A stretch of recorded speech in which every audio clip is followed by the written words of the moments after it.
bias. Were you a trainer or a pilot? I was a pilot, but I was also an instructor pilot later in my career. Okay. Let's start with the pilot part first. Is the training hard? Is it hard? It didn't seem hard to me. Perhaps because I always had an aptitude towards math and science. And my dad was a pilot in World War II, so it was a boyhood dream of mine to do. Did you take multiple tests or were they hard? Yeah, you take several tests. Basically, I served in the Navy. The Navy paid my way through school at the Naval Academy. And I had an obligation to serve in the service. So if you could pass the physical, had an interest in aviation, you were given an opportunity. Was it the same size for you compared to others? The same classes? No, the same tests. Yes.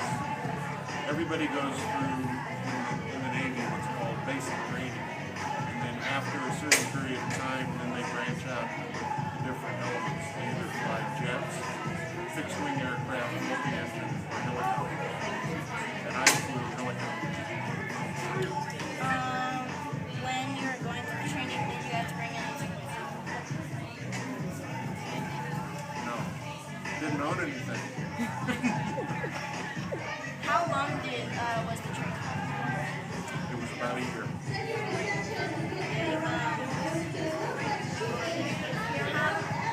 How long was it? How long did it take you to be certified? In the basic training, you take a solo check after 12 flights. So at that point, you're certified to fly solo. And with each aircraft that you train in, you have to get certified in that.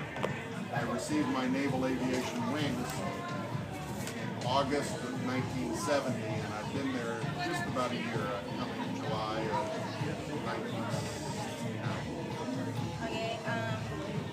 Was the training dangerous in any way? Sure. There were people that died in airplane accidents, especially flying on and off aircraft carriers. But as a 23-year-old, I thought I was invincible and better than everybody else. So it didn't impact me. And I believe if you want to do that sort of flying, you have to have that attitude. Which one did you say takes on? Military pilot or civilian?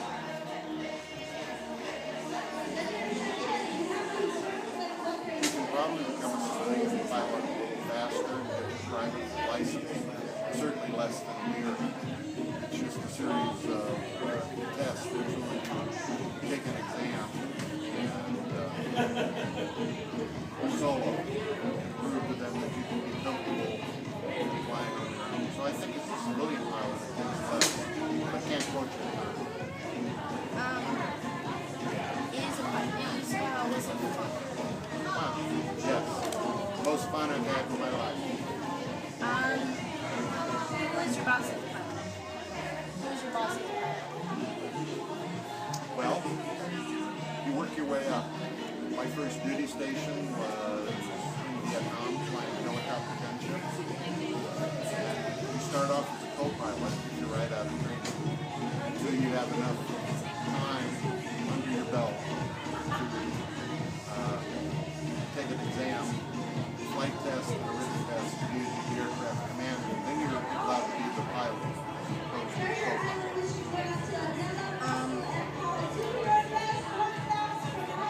Do you have to fly a helicopter for every day?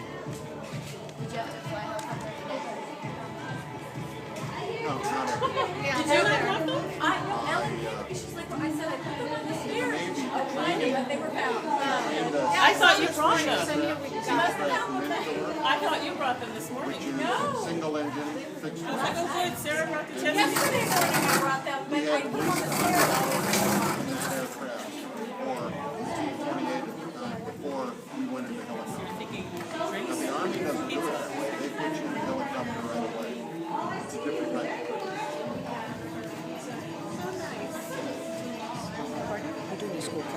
Now for the training part, what does it, are there different types of trainers?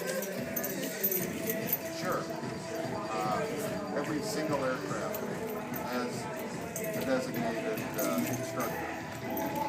Plus, there are people that train in simulators now as well. Sometimes the simulator instructors are pilots, sometimes they're technicians. But that is a lot less expensive to train someone in a simulator than it is to go out and fly the actual airplane and do the maintenance and take the gas.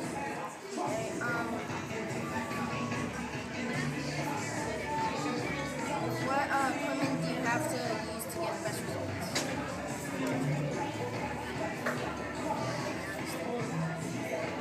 Well, there's a lot of study, classroom study to learn about the airplane, the one you're training.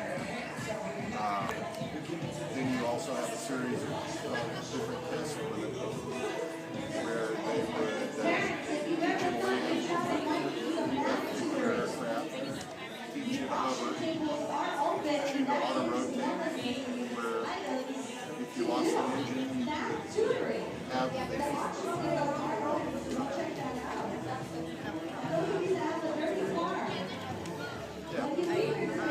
that actually works like the airfoil will give you enough momentum so that you can land on the ground just using the momentum that's left in the rotor blades.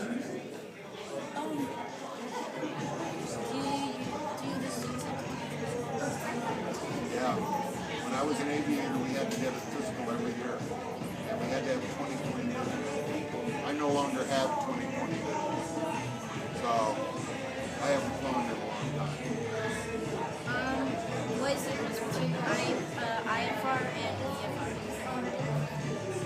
Well, instrument flight rules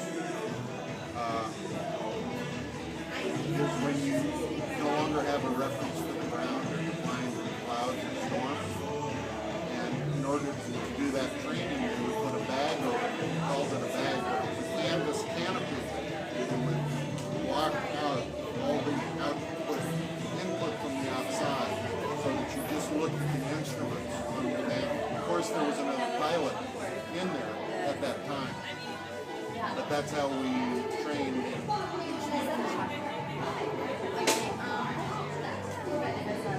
Is vertigo a problem? It can be.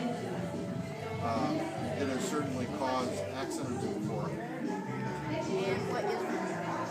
Vertigo is disorientation on which way's up and which way's down. You get some senses in your body, like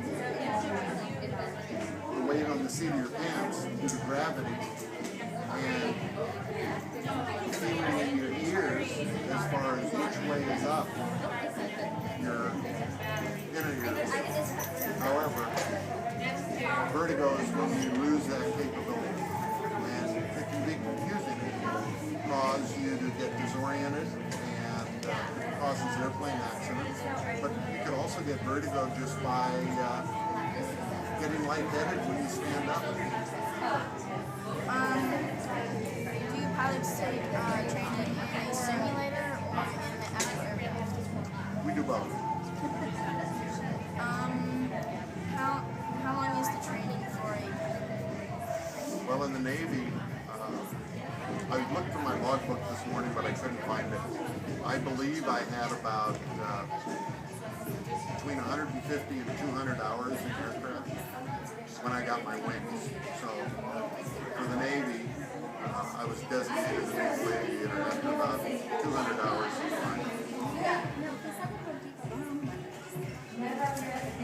What do they have to know or be able to do before they come to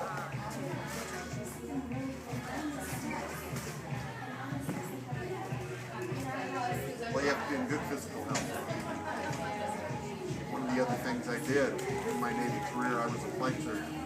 I became a physician, so I did a lot of physicals. And if people have medical problems, they can't fly because it creates danger for people on the aircraft.